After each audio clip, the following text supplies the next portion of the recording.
ఢిల్లీలో ఓటు చోరీకి వ్యతిరేకంగా కాంగ్రెస్ పార్టీ చేపట్టిన ఉద్యమంలో భాగంగా ప్రజాస్వామ్య పరిరక్షణ కోసం ఏఐసీసీ ఆధ్వర్యంలో ర్యాలీ నిర్వహించారు. ఈ ర్యాలీలో మంత్రి పొన్నం ప్రభాకర్ పాల్గొన్నారు. ఈ సందర్భంగా మంత్రి పొన్నం ప్రభాకర్ మాట్లాడుతూ ప్రజాస్వామ్యం నిలబడాలంటే, రాజ్యాంగ విలువలు కొనసాగాలంటే ప్రశాంతంగా న్యాయబద్ధంగా ఓటింగ్ జరగాల్సిన అవసరం ఉందని స్పష్టం చేశారు. కానీ ఎన్నికల కమిషన్ ను తమకు అనుకూలంగా మార్చుకొని బీజేపీకి వ్యతిరేకంగా ఓటు వేసే వారి పేర్లను ఓటుల జాబితా నుంచి తొలగిస్తూ దేశవ్యాప్తంగా ఓటు చోరీకి పాల్పడుతుందని ఆయన ఆరోపించారు.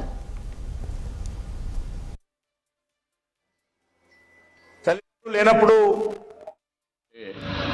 ప్రశాంతంగా న్యాయబద్ధంగా ఓటింగ్ జరగాలి. కానీ ఎన్నికల కమిషన్ను తమ తాబేదారుగా మార్చుకొని భారతీయ జనతా పార్టీ దేశవ్యాప్తంగా తమకు వ్యతిరేకంగా ఓటు వేసే వాళ్ళను ఓటు తొలగించడం, ఓటు చోరీకి పాల్పడుతున్నటువంటి పరిస్థితిని దేశవ్యాప్తంగా రాహుల్ గాంధీ గారు చాలా స్పష్టంగా చెప్తా ఉన్నారు.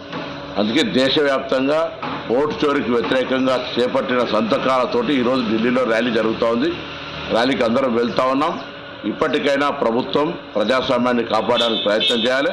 ప్రజాస్వామిక వాదులంతా ఇటువంటి అప్రజాస్వామిక చర్యల్ని ఖండించాలని కోరుకుంటూ ఓటు చోరీకి తెలంగాణ రాష్ట్రం నుంచి కూడా లక్షల సంతకాలను సేకరించి ఈరోజు ఢిల్లీ ఏఐసీసీ ద్వారా మరి రాష్ట్రపతి గారికి అందజేయడం జరుగుతోంది. ప్రజాస్వామ్యం పరిరక్షింపబడాలంటే